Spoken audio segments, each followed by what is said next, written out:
ఇప్పుడే ఎక్కడి నుంచి వచ్చారు? మంతని నుంచి యూట్యూబ్ ద్వారా ఫస్ట్ పరిచయం, అదర్వైజ్ వీడియోల ద్వారా ఎప్పుడు పరిచయమే. తర్వాత అది మనం పూర్ణాలు అంటాం కదా, అవి తీసుకొచ్చారు. హఠాత్తుగా చిన్న కాన్వర్జేషన్ స్ట్రైక్ అయింది.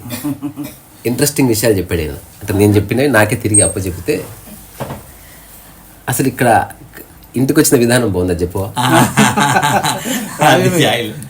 మీరే చెప్పాలి, అది హైలైట్, చాలా అద్భుతం అది.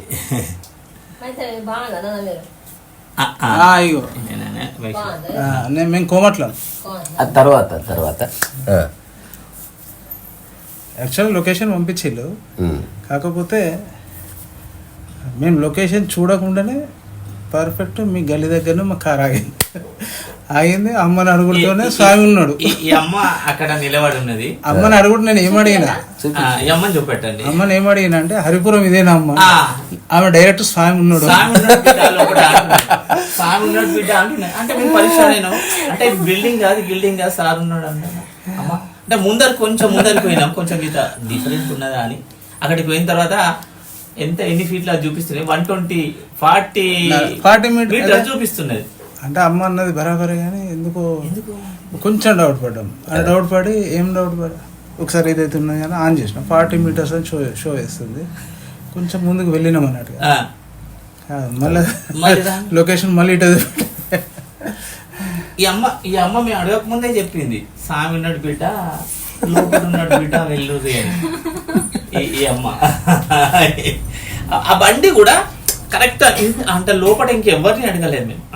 అక్కడికి వచ్చి మేము హరిపోటు రావడం మొదటిసారి. మళ్ళీ ఇక్కడ నేనైతే మొదటిసారి, నేను కూడా రాలేదు లోపలికి. వచ్చి అక్కడ అడుగుదాం ఎక్కడ అని అనుకున్నాం. ఈ అమ్మ కనబడ్డది అక్కడ కరెక్ట్ కట్టె పట్టుకొని నిలబడ్డది ఇట్లా. చాలా బాగుంది.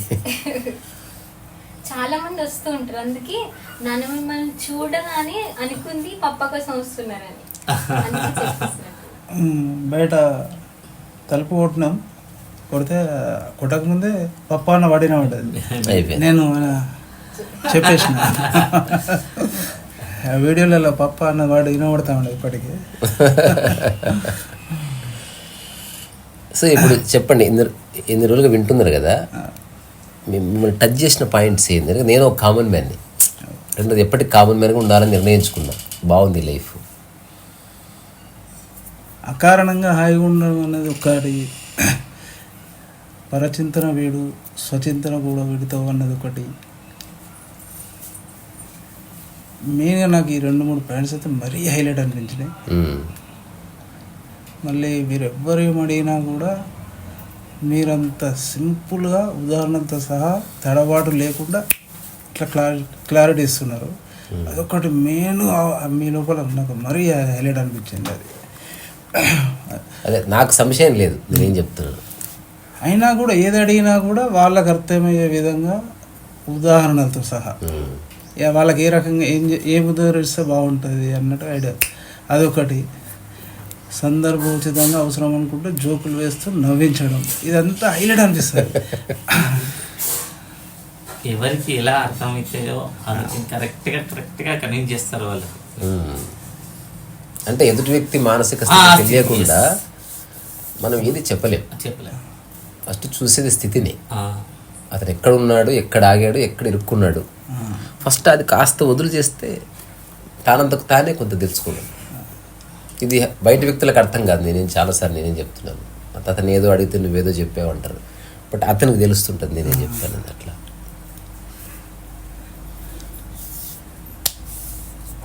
అన్నిట్లో మీరన్నా ఇప్పుడన్నా ఆ పాయింట్, మనిషి మరణానికి ముందే మరణించి ఉండాలి. అది ఒక అద్భుతం. దాన్ని అసలు అన్నిటినీ నేను మరణిస్తూ జీవించడం. మనం అనుకున్న 2-3 పాయింట్స్ ఏంది? అసలు మరణించినప్పుడు ఏం జరుగుతుంది బేటా? ఒక వ్యక్తి మరణించాడు, అతని పాయింట్ ఆఫ్ వ్యూ ఏం జరిగింది?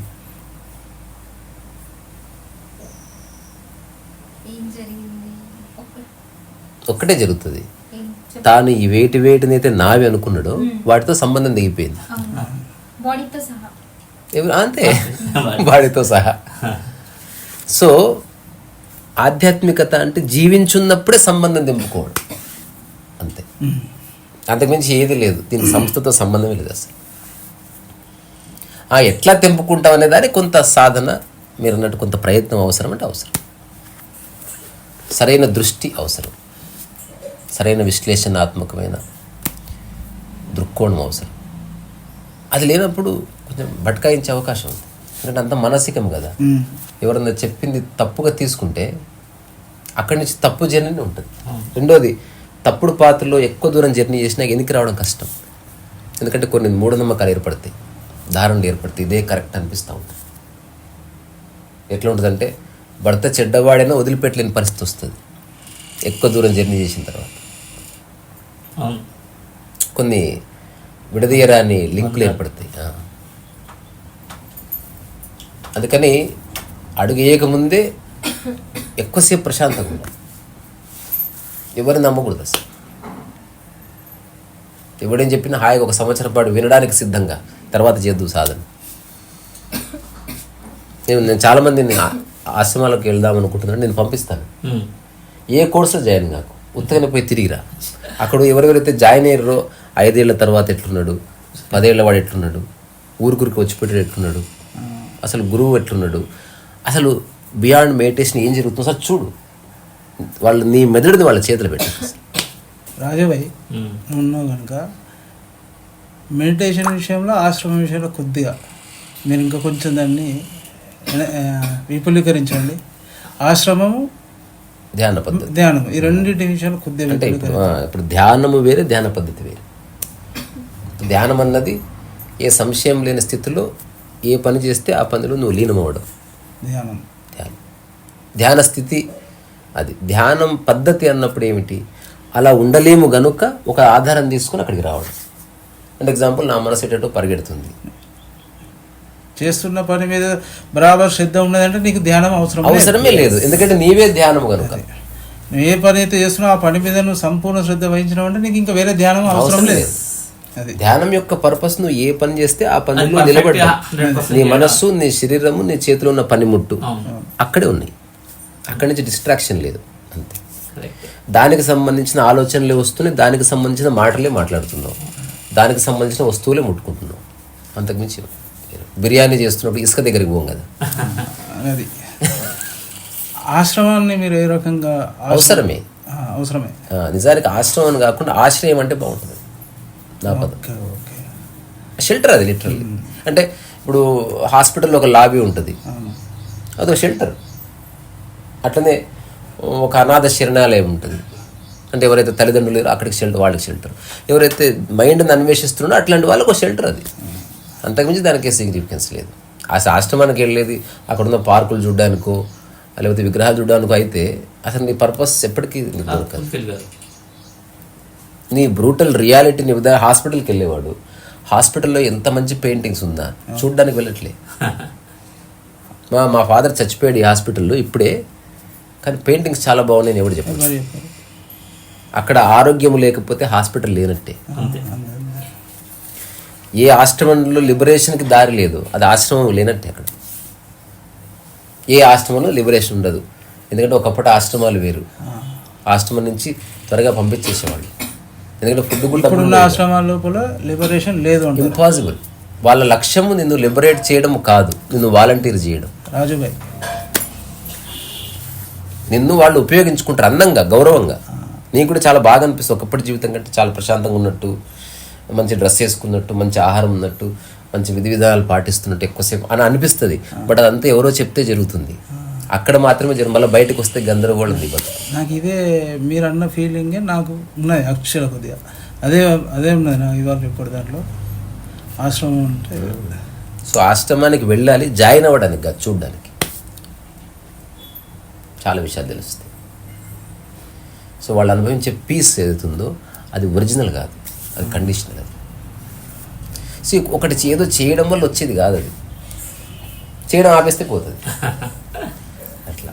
సో ఇప్పుడు చాలా ఆశ్రమాల్లో మెయిన్లీ నా అబ్జర్వేషన్ ఇది. అంటే ఊరికే ఒక ఆశ్రమానికి బందీ అయిన వాడు నా మాటను తప్పు పట్టొచ్చు, ఆ స్వేచ్ఛ అందరికి ఉంది, తప్పు పట్టని. కానీ రియాలిటీ ఏంది, ఏదన్నా ఉంది అక్కడ లిబరేషన్ లేదు. నువ్వు వెళ్ళేది లిబరేషన్కి, అది మాత్రం లేదు. అక్కడ చాలా బాగుంది, మంచి ఫుడ్ ఉంది, మంచి వాతావరణం ఉంది. అదొక మంచి ఏమంటారు, ఒక రిట్రీట్ లాంటిది. You can live happily 10 days, you can have good food, అన్నీ ఉన్నాయి. నేను దానికి వ్యతిరేకం కాదు, కానీ నీ యొక్క లక్ష్యము లిబరేషన్ అయితే ఒకవేళ నువ్వు గోల్ అదే అనుకుంటే మాత్రం అక్కడ లభించే అవకాశం అంటే 4 stages ఆఫ్ లిబరేషన్. ఫస్ట్ సమాజం పడిపోవాలి, తర్వాత కుటుంబం పడిపోవాలి, తర్వాత నువ్వు ఏ గురువు దగ్గర ఏ ధ్యాన పద్ధతి ఇచ్చిందో అది పడిపోవాలి, తర్వాత గురువు పడిపోవాలి. 4 పడిపోయిన తర్వాత మిగిలింది అప్పుడు లిబరేషన్. అంటే ఇప్పుడు 4 తాళ్ళు కట్టారు, ఫ్రీ అవ్వాలంటే 4 తాళ్ళు ఇవ్వవలసింది ఖచ్చితంగా. నేను ఒక తాడు కట్టే ఉంది, ఫ్రీ అయ్యానంటే అది వరకు మాట వరుసకి. మీకు ఒక చిన్న రహస్యం చెప్తా, ఇది కూడా ఏ పుస్తకాలు లేనిది. ఎవరెవరికి ఎన్లైటన్మెంట్ అయిందో వాళ్ళందుకు ఏ గురువు ఫోటో ఉండదు, ఏ దేవుడి ఫోటో కూడా ఉండదు. వాడే సత్యమే నిలబడతాడు అంతే, ఆధారం అక్కర్లేదు. ఇప్పుడు వివేకానంద వెనుక రామకృష్ణ పరమహంస ఉన్నాడు, రామకృష్ణ పరమహంసానికి ఎవరు లేరు, ఎవరు లేరు. నిసర్గదత్త మహారాజ్ వెనుక ఎవరు లేరు, కృష్ణమూర్తి వెనుక ఎవరు లేరు, ఓషో వెనుక ఎవరు లేరు, ఎవరు లేరు. అంటే ఉన్నా నేను పెట్టుకోలే, ఏ ఉన్నాయి అంటే ఆధారం అక్కర్లేదు. వివేకానందం తక్కువ చేసి మాట్లాడట్లేదు, కానీ ఆధారం అక్కర్లేదు. Still Vivekananda needs Paramahamsa. వివేకానంద నిలబడాలంటే పరమహంస అవసరం ఉంది. పరమహంస లేకుండా వివేకానంద కష్టం నిలబడ్డం. నిసర్గదత్త మహారాజ్కి ఎవరు అక్కర్లేదు, he shines alone, he stands alone. కృష్ణమూర్తికి సంస్థ అక్కర్లేదు, థియోసాఫికల్ సొసైటీ అక్కర్లేదు, అక్కడ నిలబడ్డాడు. ఎందుకంటే నువ్వు ఏది కోరుకున్నప్పుడు, నువ్వు ఒకటి ప్రూవ్ చేయాలని ప్రయత్నం లేనప్పుడు జస్ట్ నువ్వు నిలబడతావు అంతే.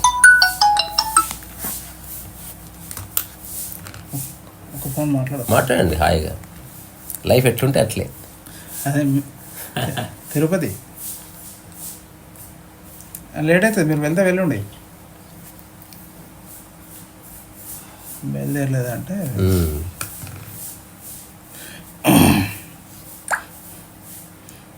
నాకు ముఖ్యంగా నాకు ఫీల్ అయిన మీ దగ్గరికి వచ్చినప్పుడు ఫస్ట్ ఫీల్ అయినా నాకు అవే మెయిన్. ఆ 3-4 గురించే మెయిన్ అవి గుర్తొచ్చి అవే నాకు 2-3 మీ విషయంలో. ఒకటి ఏంటంటే చాలా విషయాల్లో కూడా ఫ్రీ అయిపోయినట్టు అనిపిస్తుంది. అదే ఇంకొకటి ఏంటంటే అనవసరం ఇంతకుముందు ఏదైనా విషయానికి ఏదో బర్డెన్ తీసుకున్నాను, ఇప్పుడు అది లే అనవసరం ఏదైనా కూడా అవసరం లేదు. అసలు మైండ్ సగం పడిపోతుంది. అసలు అన్నెసెసరీగా మనిషి ఎంత ఎనర్జీ వేస్ట్ చేసుకుంటుంది అనేది గుర్తించేంత వరకు చాలా ప్రాబ్లం ఉంటుంది. ఎవడు రాదు ఇట్లా పెట్టింది, ఎవడ లైట్ వేసి, అసలు అంత అనవసరం. నాకు రెస్పెక్ట్, నేను చెప్పిన దానికి జవాబు అంతా బక్వాస్. ఇది జస్ట్ నీ పని నీవు దొరికించుకో, ఆ పనిలో లీనంగా అట్లా బతుకు, అట్లా డిసపియర్ అయిపో. That's all. ఇక్కడ ప్రూవ్ చేసేది ఏం లేదు. ఒక సామాజిక హితం కోసం పనిచేసే ఆస్పెక్ట్ వేరే. ఇప్పుడు ఒక మెడిసిన్ తయారు చేసేవాడు ఒకడు ఉంటాడు, లేకపోతే సెల్ ఫోన్ తయారు చేసేవాడు ఉంటాడు. అది పబ్లిక్ గుడ్ కోసం జరుగుతుంది అంతే. దానికి బిజినెస్ కొంచెం లింక్ ఉంటుంది. రిగ్రెట్ అనేది ఉండకూడదు అంటారు. అస్సలు రిగ్రెట్ అసలు ఉండదు. జ్ఞానోదయం అయితే పశ్చాత్తాపం లేదు ఇంకా. ఎందుకంటే ఏం చేసినా రిగ్రెట్ అంటే ఏంది, నేను అలా చేసి ఉంటే అలా చేసి ఉండవలసింది కాదు. రిగ్రెట్ అంటే అదే కదా, ఆ రోజు నేను అట్లా అనేది లేకుండా. ఎందుకంటే వాడు అన్కాన్షియస్గా ఉన్నాడు కాబట్టి రిగ్రెట్ వచ్చింది. ఇప్పుడు అంతెందుకు, నా ఇన్ని వీడియోస్ దగ్గర 4,000 వీడియోస్ ఉంటాయి. అంటే ఇంత వాంగ్మయం ఇప్పుడున్న సమాజంలో ఎవడు సృష్టించలే, అంత ఓపిక ఎవడుకుంది, డౌట్ లేదు. అసలు ఎడిటింగే లేదు. మామూలుగా అయితే ఎంత ఫియర్ ఉంటుంది ఒక వీడియో పబ్లిక్లో కుదిరినప్పుడు. ఇప్పుడు మాట్లాడుతున్న సబ్జెక్టు ఎంతో ఆధ్యాత్మికవాదులు ఉంటారు, రకరకాల ఆశ్రమాల వాళ్ళు ఉంటారు, రకరకాల వ్యక్తులు ప్రశ్నించే అవకాశం ఉంది. కానీ నాకు 100% స్పష్టత ఉంది. నేను ఏది అన్కాన్షియస్ చెప్తలేను, నేను ఏదో గుర్తింపు కోసం ఏం చెప్తలేను, సాధించడానికి ఏం చెప్తలేను, డబ్బులు దుబ్బడానికి చెప్తలేను. లైఫ్ అంతా ఇంతే. ఏం లేకపోతే గోజి పెట్టుకొని కూర్చునేది, కుచ్చు ఫరక్నే పడుతుంది. తద్వారా ఎడిటింగే లేదు.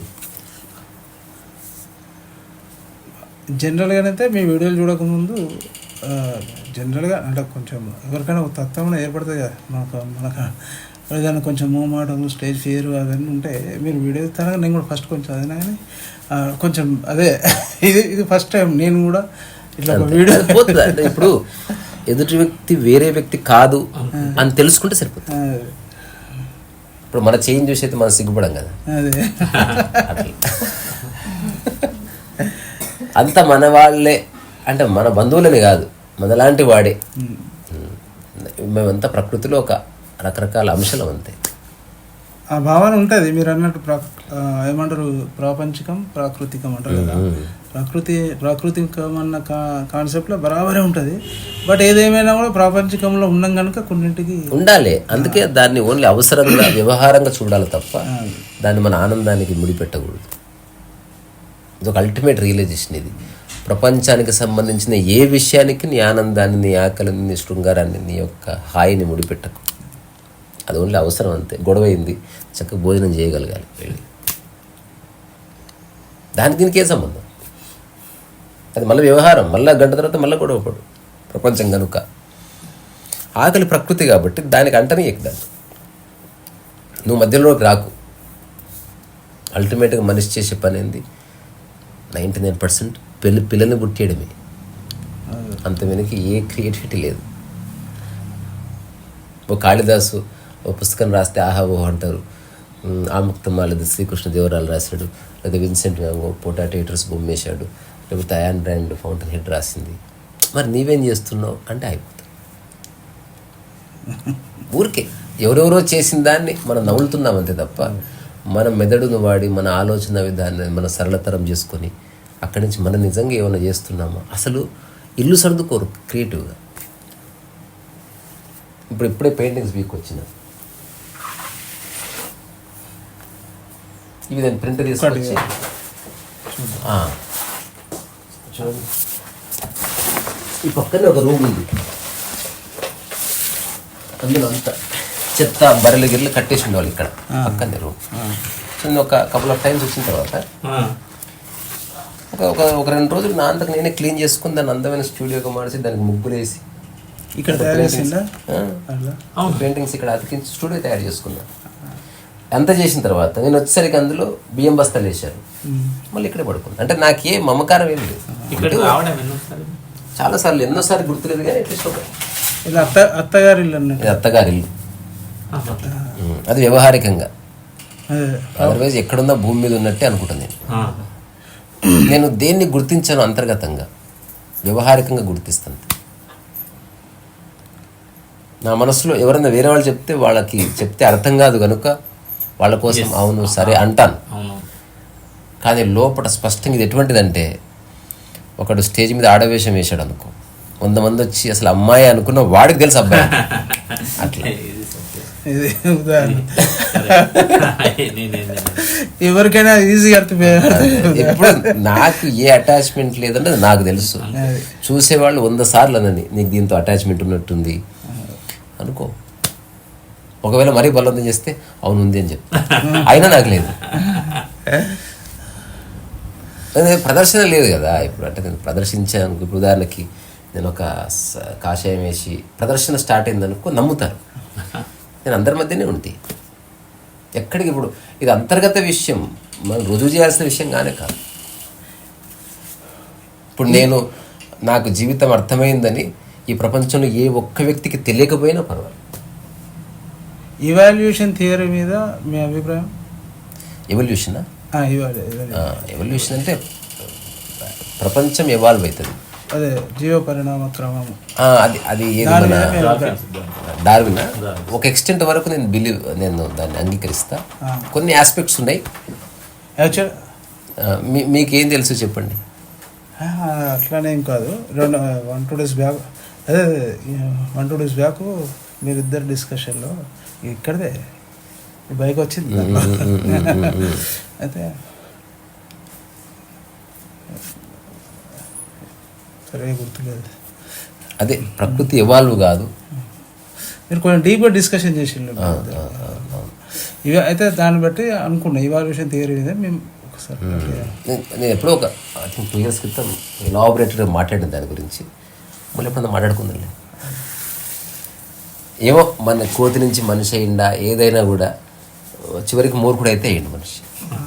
ఎవాల్వ్ అంటే ఇంత సూపర్ ఈవెన్ ఆధ్యాత్మిక పరంగా కూడా ఎన్నో జన్మలు తీసుకున్న తర్వాత మనిషి పరమోత్కృష్ట జన్మ అని చెప్తారు.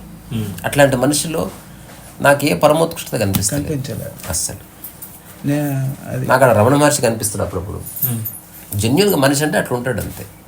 తన పనేదో తాను చూసుకోవడం, సామరస్యాన్ని చెడకుండా చూసుకోవడం, ప్రకృతిని నాశనం చేయకపోవడం, తన చుట్టూ ఎవరున్నా వాళ్ళని సమభావంతో చూడడం, ఇది మనిషి తత్వం. అంతే తప్ప డబ్బులు లాక్కోవడము, బిల్డింగ్ కట్టడము, లేకపోతే ఎక్కువ ఆశ సంపాదించి పిల్లలకి ఇవ్వడము, ఇది అవసరం లేదు. జీవించే ఆలోచించే శక్తిని వాళ్ళు తప్ప ఆస్తులు ఇవ్వకూడదు.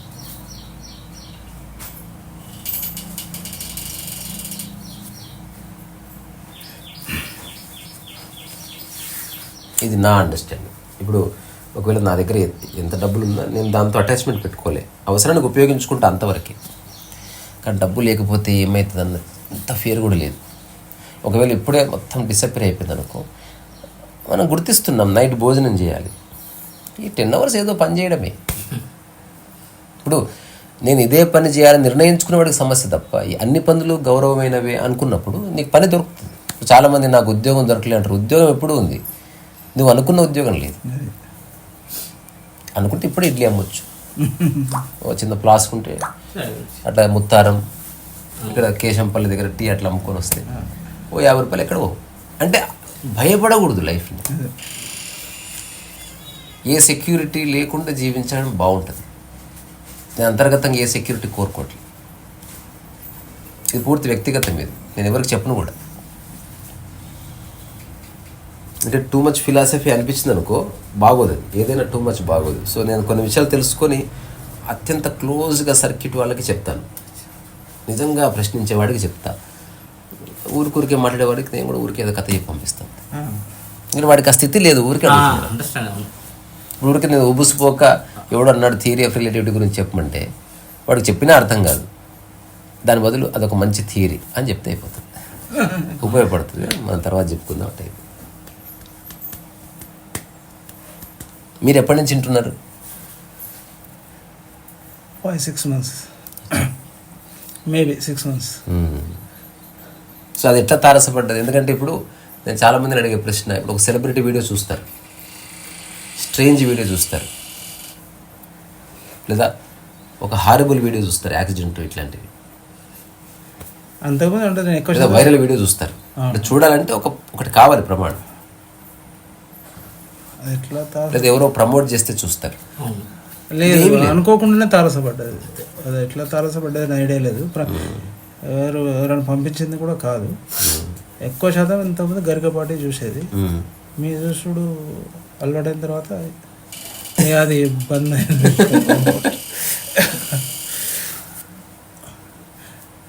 చాలామందికి మీ వీడియోలు రోజు చాలామందికి ఇప్పుడు మీ వీడియోలో చూసిన ఒక అతను ఎప్పుడు వస్తుంది ఎప్పుడు పెడతారు ఇంకా పెట్టలేదు అని చెప్పేసి ఒక మెసేజ్ పెడతా ఉంటాను.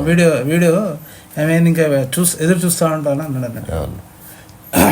అంటే చాలా కొద్ది మంది కానీ ప్రాపర్గా ఎంక్వైరీ చేస్తున్నారు లైఫ్ని. అంటే ఇందులో ఏ మూఢనమ్మకం లేదు, ఏ సాంప్రదాయం లేదు. It is all in the mind అంతే. ఇక్కడ ఆలోచనలు 2-3 సర్దుకుంటే మొత్తం సర్దుకుంటాం. అక్కడి నుంచి నీ లైఫ్లో చాలా పరివర్తన వస్తుంది. ఇది సర్దుకోకుండా దానికి ఇంకొన్ని ఆలోచనలు జోడించి ఒక అభూత కల్పన జోడించి లేకపోతే ఎవరో ఇచ్చిన ఇన్స్ట్రక్షన్స్ జోడించామనుకో లైఫ్ అంతా డిపెండెన్సీనే ఉంటుంది. కానీ ఇది స్ఫురించదు. కొందరికి చెప్పినప్పుడు తెలుస్తుంది. ఇప్పుడు నేను ఇంతకుముందు చెప్పిన మాట విని అట్లీస్ట్ ఒక 100-200 మంది నన్ను కలిశారు. నువ్వు ఆశ్రమంలో లిబరేషన్ లేదు, నువ్వు వాలంటీర్ అవుతున్నావు అంతే. వాళ్ళ చందా బుక్కులు మోసేవాడు అయితే, వాళ్ళ జెండాలు మోస్తావు, ఒక పొలిటికల్ పార్టీకి దానికి ఏం తేడా లేదు. ఇలా చెప్పినప్పుడు హార్ష్గా అనిపించింటుంది కొంచెం. క్రాస్ చెక్ చేసుకో. ఈ 20 ఏళ్ళ జర్నీలో ఇప్పుడు హాస్పిటల్ నుంచి బయటకు వస్తే నువ్వు హాస్పిటల్ చూడడం ఉండదు. ఇంకా మళ్ళీ ఆరోగ్యం వచ్చిందా హాస్పిటల్ పడిపోవాలి అంతే.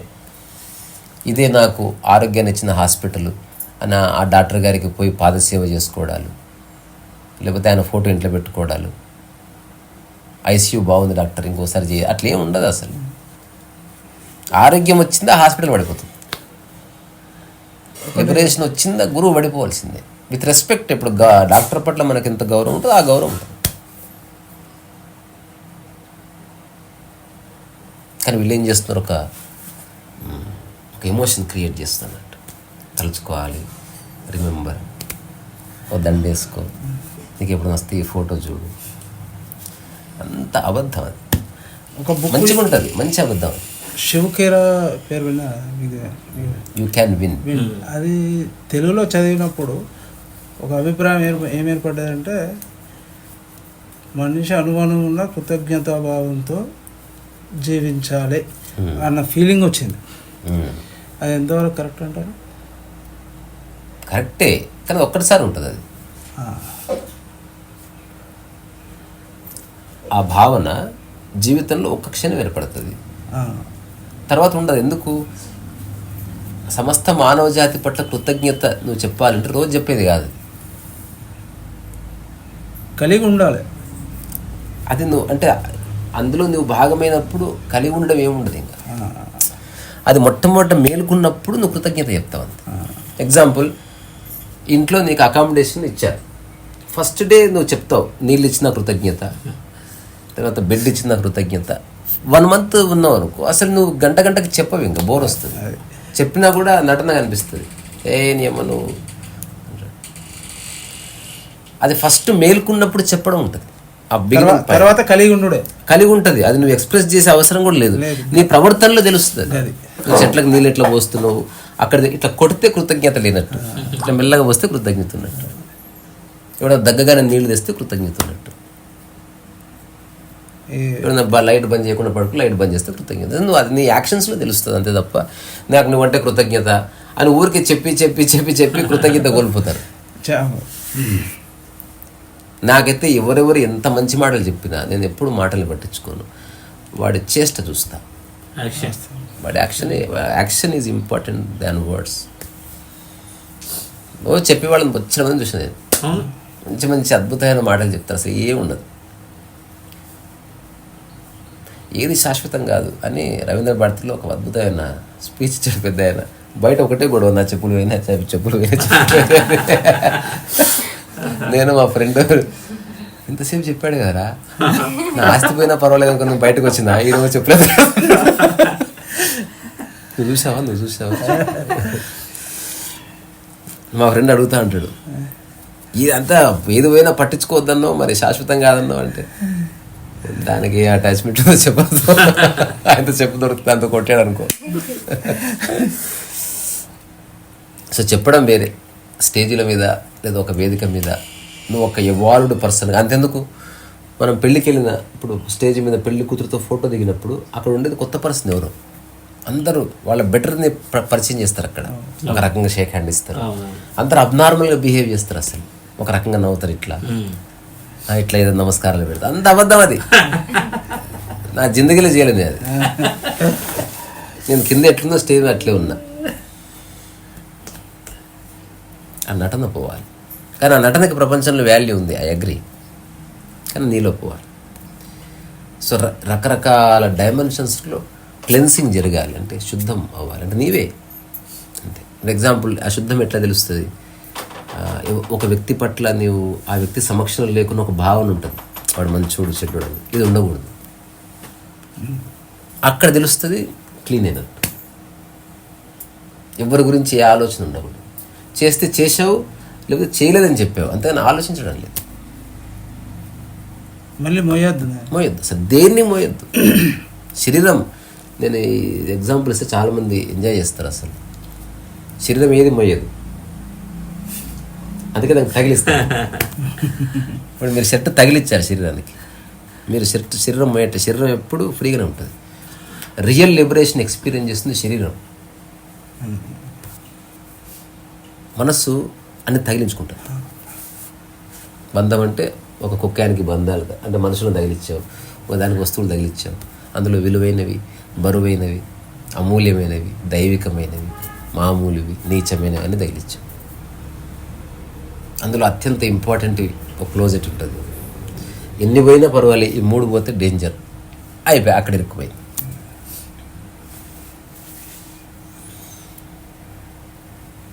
కానీ సపోజ్ మీరు ఇప్పుడున్న స్టేటస్ ఏదైతే ఉందో సపోజ్ ఎంతోమంది మీ దగ్గరకు వస్తున్నారు కదా, ఈ లెవెల్కు రీచ్ అయిన వాళ్ళు ఉంటారంటారా? ఉన్నారా? జస్ట్ ఊరికే నన్ను చూసి నవ్విపోతారు అంతే, తెలిసిపోతే అప్పుడే తెలిసిపోతుంది, చూడగానే చెప్పేయచ్చు. అతి కొద్ది మంది కావచ్చు, చాలా కొద్దిమంది, అతి కొద్ది మంది, కానీ పాసిబిలిటీ ఉంది. ఎందుకంటే ప్రతి చోట ఇప్పటి వరకు ఆధ్యాత్మిక పేరు మీద హైపోథిసిసే ఉంది. వాస్తవం మొట్టమొదటిసారి practical. First clean your mind అంతే. ఆలోచన సరళి మీద ఒక అవగాహనకి రా. ఒక దాని మీద ఎందుకు కోపం వస్తుంది, ఒక దాని పట్ల ఎందుకు మమకారం ఏర్పడ్డది, ఒకటి నాది అని ఎందుకు అనిపిస్తుంది, ఒకటి పోతే ఎందుకు బాధవుతుంది, ఒక దానికి ఎక్కువ విలువ ఇచ్చింది ఎందుకు, ఎట్లా, వై, ఇవంతా ఒక్కసారి విశ్లేషించుకుంటే నెక్స్ట్. అవును, మీరు డిస్క్రిమినేషన్ ఉండొద్దు ప్రతిదీ అంటారు కదా, అది డిస్క్రిమినేషన్ ఉండదు, ప్రతిదానికి ఒకటే విలువ ఇవ్వాలన్నట్టుగా అంటారు. అది మెకానికల్ కదా, ఆర్గానిక్గా. ఇప్పుడు సమభావం ఉన్నది మెకానికల్గా, అంటే ఈయన కిలో పళ్ళు ఈయన కిలో పళ్ళు అని, ఇది మెకానికల్ సమభావం. ఆర్గానిక్ అంటే నువ్వు 2 పళ్ళు తింటే నీకు 2 పళ్ళు, ఈయన 11 తింటే ఈయన 11, ఇది సమానం. ఆధ్యాత్మిక సమానం వేరే. స్పిరిచువాలిటీలో సమభావాన్ని ఎట్లా నేను నిర్వచిస్తా అంటే, మనం పప్పు చేస్తాం అనుకో బేట, ఒక గ్లాస్ పప్పు వేస్తాం, కందిపప్పు, దానికి మనం చిటికెడు ఉప్పు వేస్తాం కదా, ఈ 2 ఈక్వల్ అన్నట్టు. మెకానికల్గా చూస్తే తక్కువ ఇది ఎక్కువన్నట్టుగా అనిపిస్తుంది, కానీ రుచి ప్రకారం చూస్తే ఇది ఈజ్ ఈక్వల్ టు ఇది పెరిగితే ఇది కొంచెం పెరుగుతుంది, ఇది ఇంకా పెరిగితే ఇది ఇంకొంచెం పెరుగుతుంది, అంతే తప్ప దీనికి ఈక్వల్గా ఉప్పు వేసినాం అనుకో అసలు మొత్తం పోతుంది. ఉదాహరణ ఎంత సింపుల్గా అంటే, సో సమానం అంటే ఇట్లా సమానం ఉండాలి. నాకు అందరూ సమానం అంటే మా అమ్మ ఇట్లా పప్పులాగా ఉంటుంది, ఒక్కొక్కసారి వచ్చేవాడు ఉప్పులాగా ఉండదు. సమానమే, సందర్భాన్ని బట్టి అది ఫ్లెక్సిబుల్ ఉంటుంది తప్ప మెకానికల్గా ఉండదు. మెకానికల్ అటెండర్లంతా ఈ శాలరీ, ఇది అటువంటిది కాదు. కానీ ఏదేమైనా కూడా అంతర్గత భేదభావం లేదు. ఈ విషయాన్ని ఇలా ఎవరు అర్థం చేయించలేదు ఫస్ట్. అంటే ఇప్పుడు నా వాళ్ళు కాబట్టి ఒకలాగా, వేరే వాళ్ళు కాబట్టి ఒకలాగా స్పందించిన విధానం ఎప్పుడు లేదు. ఎవరైనా ఒకటే, విషయం ఉంది తప్ప వ్యక్తి లేడు. అందువల్ల చాలా చిక్కులు వస్తాయి. ఎందుకంటే ఎదుటి వ్యక్తికి అర్థం కాని కారణంగా నేను బయాస్ కనిపిస్తాను, పిచ్చివాడిగా కనిపిస్తాను. బేసికల్లీ అసలు కొంచెం కూడా బుద్ధి లేదు, ఎవరేందో తెలియదానే అని చెప్పేటోళ్ళు ఉంటారు, తెలుసు అయినా సరే ఇంతే.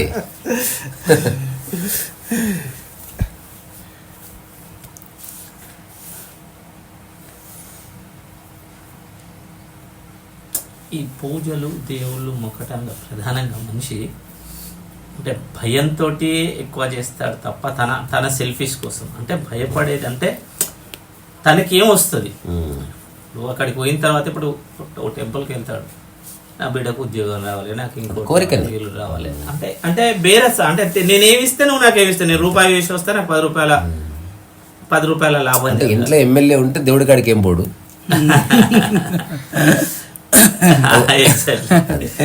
ఇప్పుడు ఎమ్మెల్యే గెలుస్తా అనుకున్నప్పుడు ఏ పూజ అక్కర్లే, గెలవనప్పుడే చండీ హోమం వస్తుంది. అది డౌట్ వల్లనే వచ్చింది. ఇప్పుడు ఒక ఇంట్లో మహామృత్యుంజయ హోమం చేస్తున్నారు అనుకో, ఎవరో పెళ్లి చేసుకోవట్లేదు అని అర్థం. అంటే ఏదో కాన్ఫ్లిక్ట్ ఉంది అక్కడ, అందుకని ఇది బ్యాలెన్సింగ్ యాక్ట్ అన్నమాట. అంత బాగున్నప్పుడు అసలు ఇక థాట్ రాదు, చేయొద్దని కాదు, అప్పుడు ప్రార్థన వల్లే ఉంటుంది. అది చేయడంలో ఒక అందం ఉంది, అలంకరించడంలో ఒక ఆనందం ఉంది, అట్లా చేయవలసిందే తప్ప ఇది అలంకరించడానికి కారణం నాకు ఉద్యోగం వస్తుందని ఆశించి చేయొద్దు. ఇప్పుడు మనం ప్రార్థన అంటాం కదా, ఆనందం కోసం చేయొచ్చు, ఆనందంలో నుంచి చేస్తే ఇంకా బాగుంటుంది. ఇప్పుడు ప్రార్థన అంటాం కదా, పూజ ప్రార్థన. పూజ అంటేనేమో నీ వ్యక్తిగతం అందులో ఉంది, పూజించడం అంటే నీకు దేవుడికి మధ్యన ఒక ఒక కనెక్షన్ అనుకో వాట్ ఎవర్ అది ఎటువంటిది, ఒక వైఫ్ అండ్ హస్బెండ్ రిలేషన్షిప్ లాంటి. ప్రార్థన అనేది అందరూ బాగుండాలని నువ్వు అనుకోవడం అంతే, అందులో నువ్వు ఒకడు అంతే. నేను ఒక చిన్న జోక్ చదివా, ఖుష్వంత్ సింగ్ రాసింది. ఫ్లైట్ జర్నీ చేస్తుంటే హఠాత్తుగా ఫ్లైట్ టర్బులెన్స్ వచ్చిందంట, కదిలింది ఇట్లా. సో ఫ్లైట్ ప్రయాణికులందరూ కూలిపోతుందేమో అని అందరూ భగవద్గీత, ఖురాన్, బైబిల్ చదువుకుంటున్నారు, ప్రార్థన చేస్తున్నారు లిటరల్గా. ఒకడు మాత్రం వీడియో గేమ్ ఆడుతున్నాడు, వాడు వీడియో గేమ్ కొనసాగిస్తున్నాడు.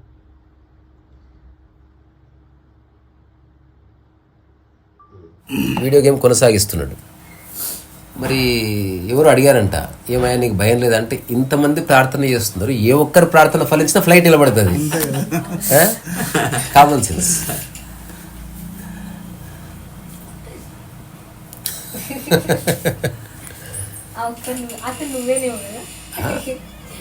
ఇప్పుడు ఎవరు లేకపోతే నువ్వు చేయవలసింది, చేసేవాళ్ళు ఉన్నప్పుడు నువ్వు జరుగు.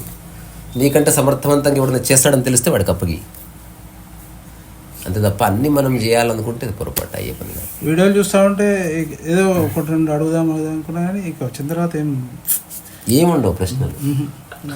నాకు వచ్చేటప్పుడు కూడా నాకు క్వశ్చన్స్ మైండ్లో క్వశ్చన్స్ రాలేదు. జస్ట్ ఇప్పుడు ఏదన్నా ఒక ఇలా చేస్తే బాగుంటుంది, ఎగ్జాంపుల్ ప్రశ్నలు ఎట్లా పుడతాయి అంటే, మనసుకి ఉద్దీపన చేసే కార్యక్రమం చేస్తే ప్రశ్నలు పుడతాయి. ఇప్పుడు నేను కనుక వీడియోలో మీరు పూజ చేసే వాళ్ళైతే ఏ ఆయిల్ వాడాలో చెప్తాను అని వీడియో చేశాను అనుకో, అప్పుడు ప్రశ్న వస్తుంది, ఏ ఆయిల్ వాడాలి, ఎంత వాడాలి, ఈ ఆయిల్ వాడుతున్న కరెక్టేనా, అది ఎక్కడ పట్టిస్తున్నారు మీరు, గానుగెద్దే కానీ అది బాక్సిఫరానా లేకపోతే ఏ ఆవది, అది కనుక్కోవాలి మీరు. మళ్ళీ ప్రశ్న పుడుతుంది, అక్కడ పోయిన అడిగారు, అడిగిన తర్వాత ఆ ఎద్దులు మామూలుగా ఎక్కడో ఈ రాజస్థాన్ అంటాడంటే దేశీయావేనా అది కనుక్కున్నావా, అటువంటి గానుగ మళ్ళీ ఇట్లా అనంతమైన ప్రశ్నలు పుడతాయి. అసలు బిగిన్ చేసిందే లఫుట్ వ్యవహారం అది. కానీ దాని నుంచి ప్రశ్నలు ఇదంతా చేసిన తర్వాత నీకు ఒక తృప్తి కలుగుతుంది మానసికంగా, as if you have done something. Actually you have wasted your time. నమ్మబుద్ధి కాదు. లేదు వాస్తవానికి ఇక్కడ వచ్చే ముందు ఏంటంటే మాది మెయిన్ ఏంటంటే జస్ట్ హైదరాబాద్ మా అత్తగారు అక్కడికి వచ్చినప్పుడు కలుద్దాం అనుకున్నాం. అబ్బాయి లక్కీలే మీరే ఇక్కడికి వచ్చేది. అదే అయితే బట్టి కలిసిపోదాం అంతే. మెయిన్గా ఒకటి రెండు గవే మెయిన్గా నాకు అవే ఉండే. మెయిన్ ఏంటంటే రిగ్రెట్స్ అనేది ఒకటి రిగ్రెట్ ఉండే, రిగ్రెట్ లేదు, అదొకటి అడుగుదామని ఉండే. మెయిన్ ప్రయత్నం ఉన్నది, ఈ రెండింటి గురించే మెయిన్ ఉండేది అంతే. సో ప్రయత్నం అవసరం. ఆ ప్రయత్నానికే మనం పెట్టుకున్న ఆధ్యాత్మిక పరమైన పేరు సాధన. సాధన జస్ట్ మానసికమైతే కాదు, సాధన వచ్చిందా శరీరం కూడా కలవాల్సిందే. మానసికం మాత్రమేనప్పుడు అవగాహన, సాధన కూడా అక్కర్లే. రైట్ అండర్స్టాండింగ్ ఈజ్ లిబరేషన్, అంతే తప్ప సాధన చేస్తే లిబరేషన్ అనేది ఉండొచ్చు ఉండకపోవచ్చు. ఎందుకంటే బాడీ లిబరేట్ అయ్యే ఉంది, మైండే బాడీని ఖాళీగా ఉంచుతలేదు, నీళ్ళలో ముంచుతుంది, దానికి దండలు వేపిస్తుంది. అసలు బాడీకి ఇష్టం ఉండదు, వద్దురా డాడీ నువ్వు ఎందుకు చేస్తున్నావు ఇదంతా అని చెప్తుంది. దానికి పెద్ద హోమం చేస్తుంటే మైండ్ అనుకుంటుంది ఇంకా చేయాలి, ఇంకా తిప్పు నెయ్యి అని బాడీతో చెప్పి బాడీ అనుకుంటుంది ఈ హోమం అయితే పండుకుందామని. బాడీ ఫ్రీగా ఉంది. నా ఆత్మదర్శనంలో బాడీ నిర్దోషి, అంతే, దానికి ఏ దోషం తెలియదు. నిజమైన కల్ప్రిట్ ఎవరంటే మైండే.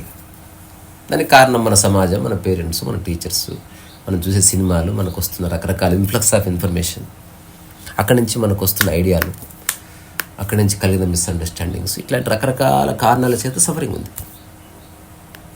అన్నీ తెలుసు, ఏది పూర్తిగా తెలియదు.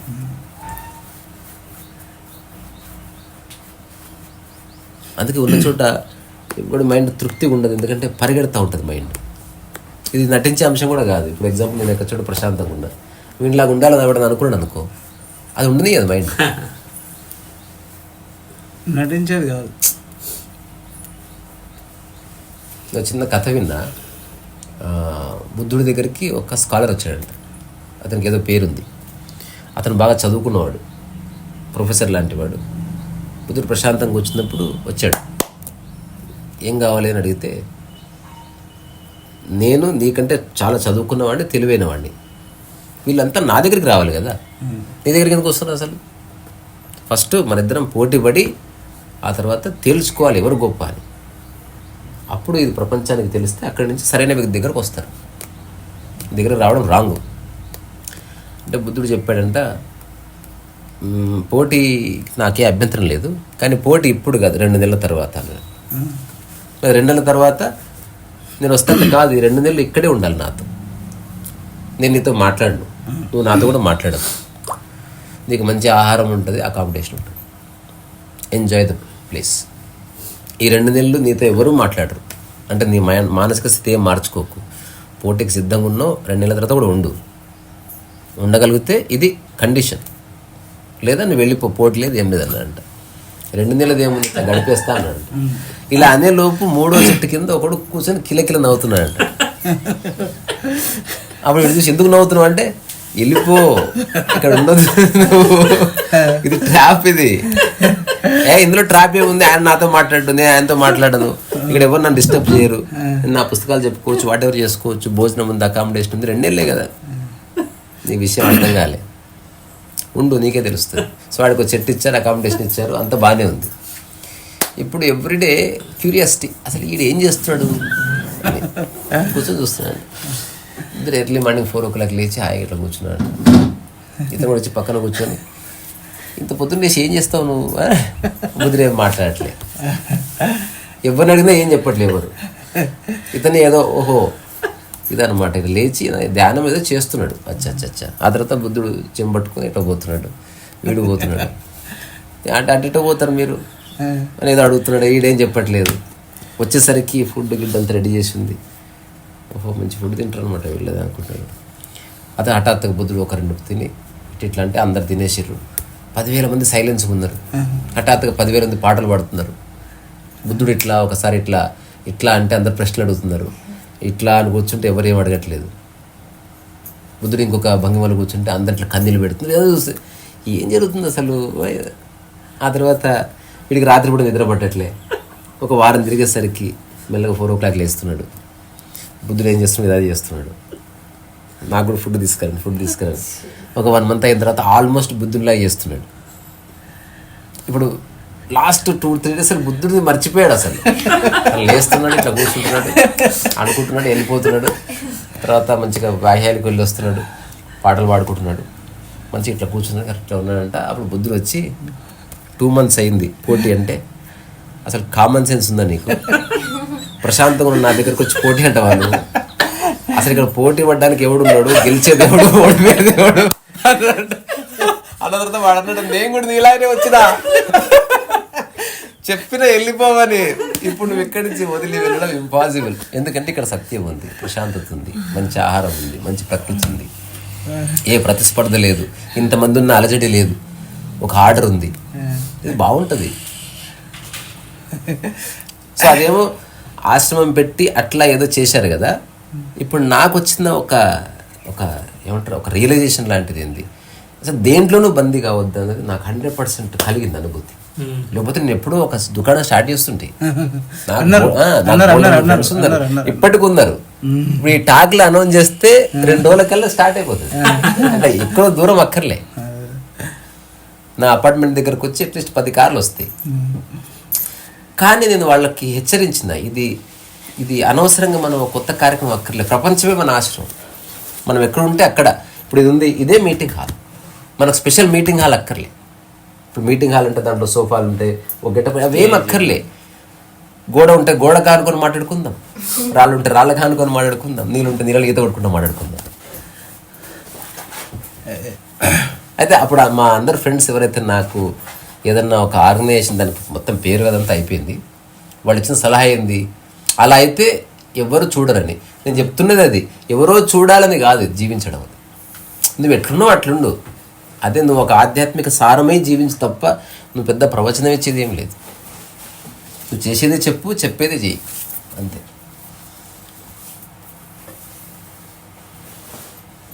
అంటే ఇలాంటి ఆలోచన మీకు చిన్నప్పటి నుంచి లేదు? 2009లో చిన్నప్పటి నుంచి నేను హాయిగా ఉన్నా. ఒక రేరెస్ట్ థింగ్ ఏంది, నాకు ఎవరు ఫ్రెండ్స్ లేకపోవడం.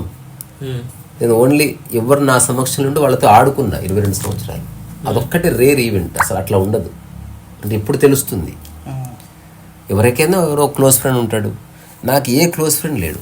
కుక్క ఉంటే కుక్కతో ఆడుకుంటుంటే, మా పక్కింటి అంకులు ఉంటే ఆయనతో ఆడుకుంటుంటే, ఒక్కొక్కరితో ఒక్కొక్క విధమైన ఆట. కొందరితో చెస్, కొందరితో క్యారము, కొందరితో నారం పెట్టు, కొందరితో ఈత. ఎవరు లేకపోతే ఒక్కనే ఆడుకుంటుంటే రకరకాల ఆటలు క్రియేట్ చేసుకున్నాను. సో ఇప్పుడు నాకు సిటీకి వచ్చిన తర్వాత ఈ ఏకాంతం అంతా పోయింది. నేను మళ్ళీ డబ్బులో పడ్డాను. అసలు ఈ ప్రపంచంలో నేను ఎంత అన్ఫిట్టో తెలిసింది నాకు బతకడం. అట్లా కొన్ని సంవత్సరాలు సిటీకి వచ్చిన మరుక్షణమే నాకు కొద్ది రోజుల్లో అర్థమైపోయింది. ఓహో, నాకు అసలు టాలెంట్ లేదు, అందం లేదు, సరైన బట్టలు లేవు, ఇంగ్లీష్ రాదు, మన చుట్టుపక్కల ఎవ్వరూ మనకి దారి చూపేవాళ్ళు లేరు. ఎక్కడ స్టార్ట్ చేయాలి అసలు లైఫ్ అర్థం కాలేదు. అట్లా ఎన్ని సంవత్సరాలు? చాలా ఒక 7-8 సంవత్సరాలు ఉన్నది అది పీరియడ్. నేను అది చెప్పుకుంటా కదా ముద్దుగా, black days of my life. అంటే అంత బాగానే ఉంది. ఇప్పుడు నాకు ఎవరన్నా కార్లో పోతున్నా నేను ఎప్పుడు పోతా? నేను చాలాసార్లు మా ఫ్రెండ్ మహేందర్ ఉండే, అతనితో మాట్లాడుతుంటే అసలు బైక్ కొనగలుగుతామా, ఎట్లా కొనాలి అంటే ఎంత అవుతుంది అంటే, కొత్తది అయితే ఇంత, కొత్తది కొనలేము, ఇంపాజ్, సెకండ్ హ్యాండ్ అయితే సెకండ్ ఇది కొనలేము. చివరి లూనా కాడికి వచ్చి ఆగింది డిస్కషన్. ఇదన్నా కొనగలుగుతామా? ఎందుకు కొనలేము? 15,000 సంపాదించలేమా? అసలు అహర్నిశలు 15,000 అహర్నిశలు. నాకు అనిపించింది సంపాదించినా కూడా అనుభవించలేము, ఇంత కష్టపడి అనుభవిస్తాం. ఇంత కష్టపడడం ద్వారా వచ్చే డబ్బుతో అది కొంటే దానికి ఏమైనా సుట్టబడి తట్టుకుంటుందా హృదయం? నాకు ఇంట్రెస్ట్ పోయింది. ఇట్లా నాకు చాలా రియలైజేషన్స్ కలిగినాయి. అంటే అది అట్లా రావాలి, డబ్బు ఏదో పని చేస్తుంటే అట్లా రావాలి, వర్షం వచ్చినట్టు రావాలి. అదేమిటో నాకు తెలియదు, ఎక్కడ మొదలు పెట్టాలో తెలియదు. నాకు అర్థం కాదంటే ఎక్కడ ఇంగ్లీష్ మొదలు పెడదామంటే ఆర్ట్ మొదలు పెడదామంటే ఇంకేదో, అసలు ఏది స్టార్ట్ చేయాలని అర్థం కాక ఊరు వెళ్ళిపోవడం, అంత బట్టలంతా సర్దుకొని ఎవరికేం చెప్పాలో అర్థమయ్యేది కదా నాకు. అడుగుతారు కదా ఎందుకు వచ్చేసి సిటీ నుంచి. నా మనసులో ఇట్లాంటి ఒక అలజడి, ఒక ప్రపంచం మరి చెలరేగుతుంది, అందరిలాగా ఉద్యోగాలు చేయడం అది లిమిటెడ్ అని తెలుస్తుంది. అట్లా కాకుండా మనం స్వేచ్ఛగా బతకాలంటే సరిపోయిన సంపద కానీ మనకి మెంటార్షిప్ కానీ ఏమీ లేదని తెలుస్తుంది. దాని నుంచి ఎట్లా మనకి సపోర్ట్ చేసేవాడు. ఆ టైంలో ఒక 5-6 ఆలోచన చేసిన. టైలర్ షాప్ పెట్టుకుని టైలరింగ్ నేర్చుకున్నాను. ఆ తర్వాత ఒక స్కూల్ ఉంది వాసవి అని, దాంట్లో ఎవరో పరిచయం ఉంటే నాకు టీచర్ జాబ్ ఇస్తారా అంటే, ఆ డిగ్రీ చదువుకున్నావు ఏదో జాబ్ ఇస్తారులే, ఎంత ఇస్తారంటే 1,500 నెలకు, ఓకే బతకొచ్చులే. ఆ తర్వాత టీ డబ్బు పెడదామని ఆలోచన అప్పటి నుంచి ఉంది, కానీ మా ఇంట్లో ఒప్పుకోలే. మా అమ్మ ఏడ్చుకుంటే చెప్పింది, నువ్వు టై పెట్టుకుంటే చూడాలని. నేను టై పెట్టుకుని టీ అమ్ముతా అని చెప్పి ఏడ్చేది. చెప్పింది అది కాదురా అని. రెడీ నీకు కావాల్సిన టై, నాకు కావాల్సింది స్వేచ్ఛ. మెల్లగా నాకు అర్థమైంది ఒక్కటి, స్వేచ్ఛగా లేకపోతే ఏమున్నా వేస్ట్. ఇది నాకు బలంగా స్ఫురించిన అంశాలు ఇది ఒకటి. అంటే ఇది ఎట్లా ఉండేదంటే, ఎట్లయితే నిరంతరం మన హృదయ స్పందన కొనసాగుతుందో, ఒక 7-8 మాటలు ఎప్పుడు నాకు తిరుగుతుండేవి. ఇట్లా ఆడుకుంటున్నా పాడుకుంటున్నా ఇది మర్చిపోయేవాడు కాదు. ఈ వ్యక్తికి ఉద్యోగం ఉంది అంటే ఆ వ్యక్తికి స్వేచ్ఛ పోయింది. నేను అట్లా అనుకునేవాడిని. అతను చూస్తే తెలిసేది. పొద్దున్నే బ్యాగ్ వేసుకొని సాయంత్రం మా రామకృష్ణరావు సార్ అక్కడ కూర్చునే మంచి జోలు నడుస్తుంటే, టైమే 9 అయిందా పండుకోవాలి, స్వేచ్ఛ కోల్పోతున్నాడు. నేను చూడు అనుకుంటేనే మాట్లాడుతాను, ఎందుకంటే రేపు పొద్దున ఎక్కడికి పోయేది లేదు నేను. ఇంతే, చిన్న విషయమే. ఇప్పుడు మిగతా ఫ్రెండ్స్ అందరు నాతో ఏమనేవాళ్ళు, పర్వాలేదా ఏమున్నది, మిగతా వాళ్ళు ఏమనేవాళ్ళు, లైఫ్ అంటే అంతేరా అంటే, లైఫ్ అంటే ఇంతే అంటే ఈ లైఫ్ నాకు వద్దని చెప్తుంటా. ఇది అట్లా నీకు అనిపిస్తున్నది, అట్టెట్లుంటుంది, దేర్ మస్ట్ బి ఏవి. ఆ తర్వాత నేను లాస్ట్ ఒక మాట ఏంటంటే, త్రిభుజం ఒకటి క్రియేట్ చేసిన చాలా రోజుల తర్వాత. ఆ త్రిభుజంలో మన స్వేచ్ఛ అల్టిమేట్ పైన ఉంటుంది. రెండవ గీత సృజనాత్మకత, క్రియేటివిటీ. మూడవది డబ్బు. డబ్బు పైన పెట్టదలుచుకోవాలి. నువ్వు స్వేచ్ఛగా ఉండాలి, క్రియేటివ్గా ఉండాలి. ఈ రెండింటి వల్ల డబ్బు వస్తే రావాలి, అంతే తప్ప డబ్బు కోసం క్రియేటివిటీని స్వేచ్ఛని వాడకూడదు. ఇప్పుడు నేను చేసే అన్ని పనులు చూడు బేట, ఇదే సూత్రం. దీన్ని దాటి ఒక్క క్షణం కూడా లేదు. నేను యూట్యూబ్ చేస్తున్న పూర్తి స్వేచ్ఛ. ఎంతమంది చెప్తారు కెమెరాలు ఉన్నవి ఉన్న స్వేచ్ఛ విక్తుంది, నేను చేయను. అరే వెనక బ్యాక్గ్రౌండ్ మంచిగా సెటప్ చేయి, ఆల్రెడీ ఉన్నదే గొప్ప బ్యాక్గ్రౌండ్, అట్లా సెటప్ చేసి చూద్దాం నువ్వు. ఇది హాలీవుడ్ సినిమాలు పెడితేనేమో ఆర్ట్ డైరెక్షన్ చాలా బాగుంది అంటారు. మనం ఉన్నది ప్రజెంట్ చేస్తే, ఇప్పుడు మా మైథిలి ఇల్లు ఇది ఉన్నది ఇంతే, ఎంత గొప్పగా ఉంది. ఉన్న దాంట్లో అందరిని చూస్తున్నా. దీనికి ఒక పరదా వేసి దాన్ని మోసిపెట్టి తలుచుకోలేదు.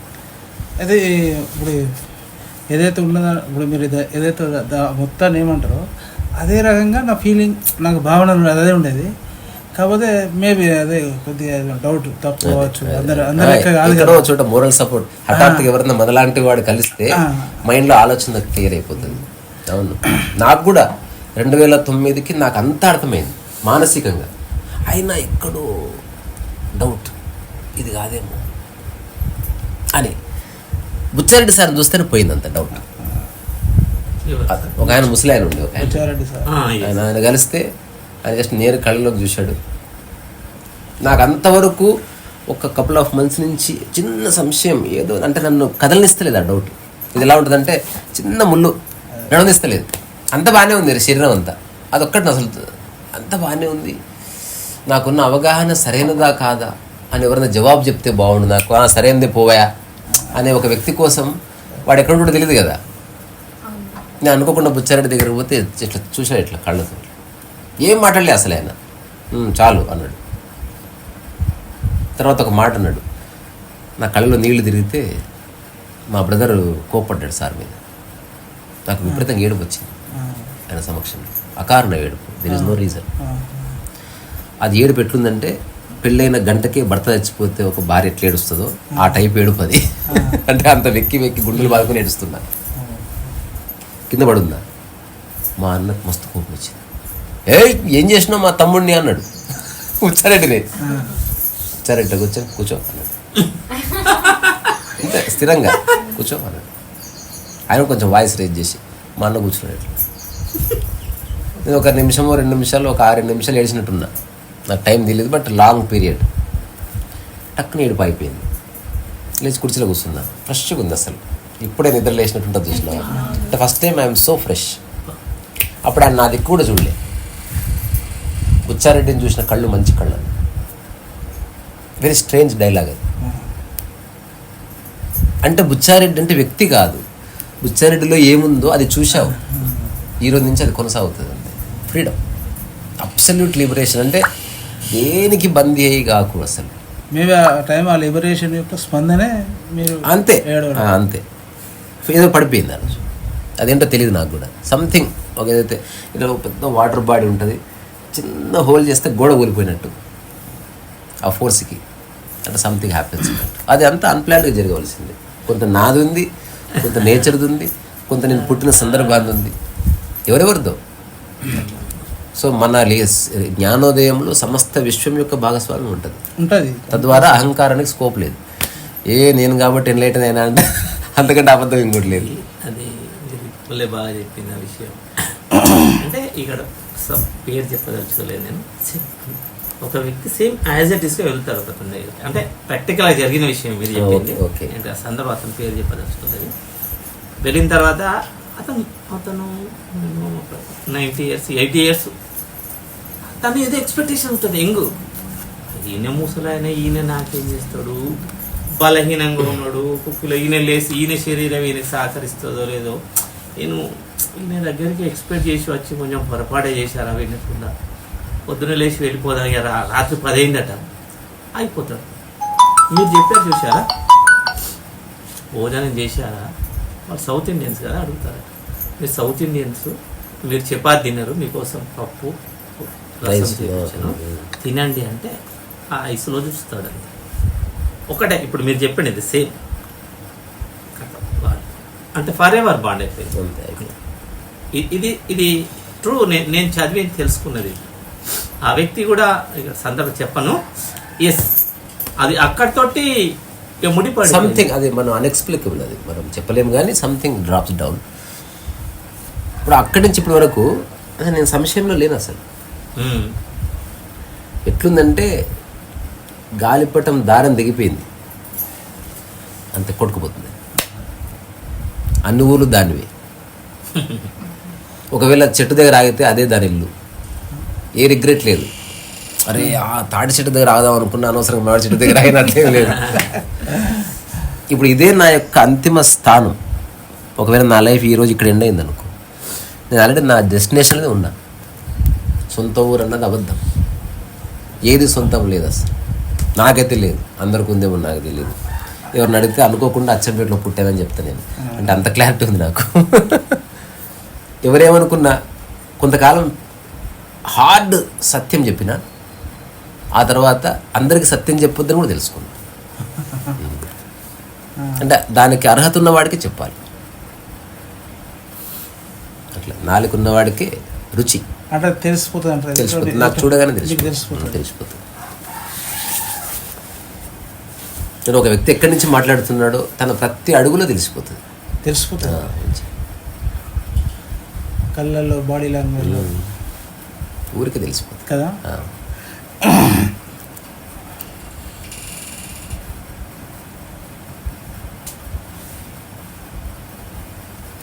బాగుంది కదా బేట, అకారణమైన అన్ప్లాన్డ్ కాన్వర్జేషన్. యూట్యూబ్ ఇంతే. అదే యాక్చువల్గా ఏంటంటే నేను వీడియో అన్నీ మాట్లాడచ్చు తెలిసి కూడా అయినా కూడా నేను కొద్దిగా యాక్చువల్గా అదే తెలిసి కూడా అంటే మేము ఏదైతే మీరు మీ స్థితిని ఏదైతే చెప్తున్నారో మీరు ఆ స్థితిని మీరు ఏ స్థితిలో ఉన్నారో అది నేనైతే కంప్లీట్ అంటే ఇప్పుడు సపోజ్ ఎవరైనా ఏదైనా మేము క్వశ్చన్లు వేస్తున్నారు వీడియోలలో ఎన్నో వేస్తున్నారు, అన్నీ మళ్ళీ వేసినా కూడా నేను అనుకుంటా సపోజ్ ఈవెన్ పప్ప అని చెప్పి తను కూడా అడుగుతూ ఉంటుంది. అంటే మిమ్మల్ని క్వశ్చన్ వేయాల్సింది కాదు కదా లేదంటే నాకైతే క్లియర్గా అర్థమైపోయింది. అంటే ఇప్పుడు మీకు అర్థమవుతుంది కావచ్చు. రాను రాను ఎవరెవరైతే ప్రశ్నలు అడిగారో వాళ్ళు ఊరికే చూసుకొని నవ్వుకోవడం ఉంటుంది, అంతే ఏముండదు. యాక్చువల్లీ వాస్తవానికి 90% జస్ట్ కలవాల అంతే, ఇంకా వేరే నాకు లేనే లేదు నాకేం.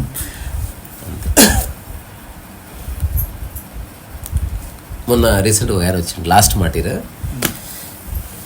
తర్వాత నేను వెళ్ళి పక్కన కూర్చున్నా. అదే చాలా కాలం నుంచి మిమ్మల్ని కలవాలనుకుంటున్నా, హఠాత్తుగా బయలుదేరి వచ్చేసిన, నాకేం మాటలు రావట్లేదు అన్నాడు.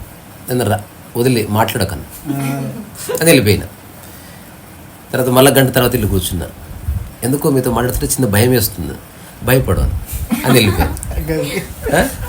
మళ్ళీ గంట తర్వాత ఉడిపికి పోయినా బిడ్డ. నాకైతే చాలా ఆనందంగా అనిపిస్తుంది, ఆనందపడాను. సాయంత్రం అయ్యాను సార్, ఇప్పుడు నాకేమనిపిస్తలే అన్నాడు.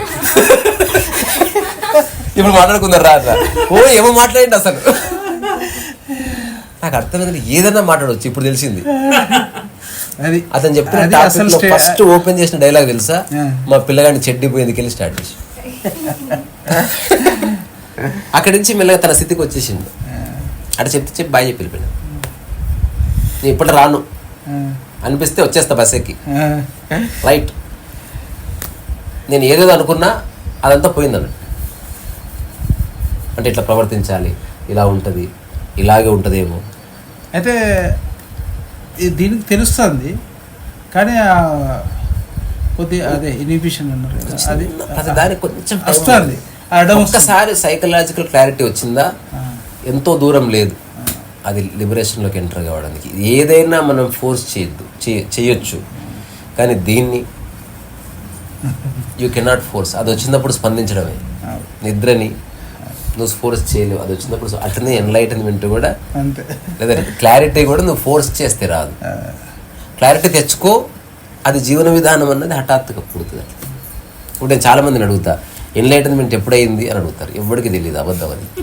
ఊరికి ఏదో డేట్ చెప్తారు, అంత దొంగకోకుండా. అట్లేం ఉండదు. అట్టెట్లుంటుంది అంటే, నీకు డ్రైవింగ్ వచ్చు, ఏ క్షణంలో పర్ఫెక్ట్ వచ్చినట్టు తెలుసు నీకు, ఎవరికి తెలియదు. ఓవరాల్గా ఒక పీరియడ్ తెలుస్తుంది, కానీ బాగోదు కాబట్టి ఏదో డేట్ చెప్పుకుంటాం అంతే. ఎవరికి తెలియదు. పోనీ నడిచిన అబ్బాయిని అడుగు, ఏ క్షణంలో నువ్వు పర్ఫెక్ట్ లేచి నడిచావు. అది ఒక బ్యూటిఫుల్ ట్రాన్సిషన్ అన్నట్టు. అట్లా అట్లా అట్లా అట్లా అట్లా అయ్యి సడన్గా సంథింగ్ హ్యాపెన్స్. ఆ టైంలో అసలు సెల్ఫే ఉండదు, అది గుర్తులు పెట్టుకోవడానికి డేట్లు గీట్లు తారీఖులు అయ్యే ఉండవు అక్కడ అసలు ఆ క్షణంలో. అందుకని తర్వాత తిరిగి చూసుకుంటే ఈ భక్తులు ఫీల్ అవుతారు కాబట్టి ఆగస్టు 25 నా జ్ఞానోదయ దినం అంటే ఇంకా వాళ్ళు పండుగలు చేసుకుంటారు అంతే తప్ప అసలు ఎన్లైటన్మెంట్ డే అన్నది అది పెద్ద అబద్ధం. అది ఎన్లైటన్మెంట్ ఉంది, డే లేదు, నైట్ లేదు, ఇయర్ లేదు, మంత్ లేదు, అది ఉందంతే. ఉన్నదే అది, ఉన్నదే క్లారిటీ. ఏదో ఒక పుస్తకంలో జెన్ పుస్తకంలో చదివా, ఉన్నదే ప్యూర్ ఎయిర్ అన్నాడు. మనం ప్యూరిఫై చేస్తుంటే మనం కలుషితం చేశాం కాబట్టి. ఉన్నది అది. ఇప్పుడు మన చెట్టు దగ్గరకు పోతే ఎట్లుంది గాలి బెట్ట, చాలా బాగుంది. అసలు ఆ గాలి ఏడలేదు ఇంకా. రీసెంట్లీ మా ఇద్దరి కాన్వర్సేషన్లో ఏదో చిన్న అత్యున్నత స్థితి అంటే, లేదు రాజువే మాటకు ముందు రాజువేతో మాట్లాడంగా కాంతరీసాన్ని ఉదహరించడం అలవాటు అయిపోయింది. ఎట్లా అంటే, లేదు రాజువే ఉన్నదే అది, ఉన్నదే అత్యున్నత అనేది లేదు అదే. ఎందుకంటే అత్యున్నత స్థితి ఉందంటే అత్యంత అధమ స్థితి కూడా ఉండాలి. ఈ రెండింటి మధ్యన జర్నీ ఉంటుంది, అయ్యే పని కాదు అది. ఉన్నదే అది. ఉన్నదే అది. పర్ఫెక్ట్ డ్రైవింగ్ అంటే ఏం చెప్పు? యాక్సిడెంట్ కాకుండా చేసేది. సో పర్ఫెక్ట్ లివింగ్ అంటే ఏంది? సామరస్యం చూడకుండా జీవించాలి.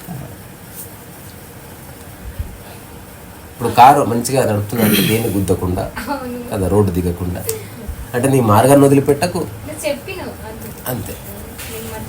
అంతే. చాలా సంతోషం. నాకు కొన్ని మంచిగా తప్పకుండా ఇది అయిపోతే బాయ్ చెప్పేసేయండి ఒకసారి.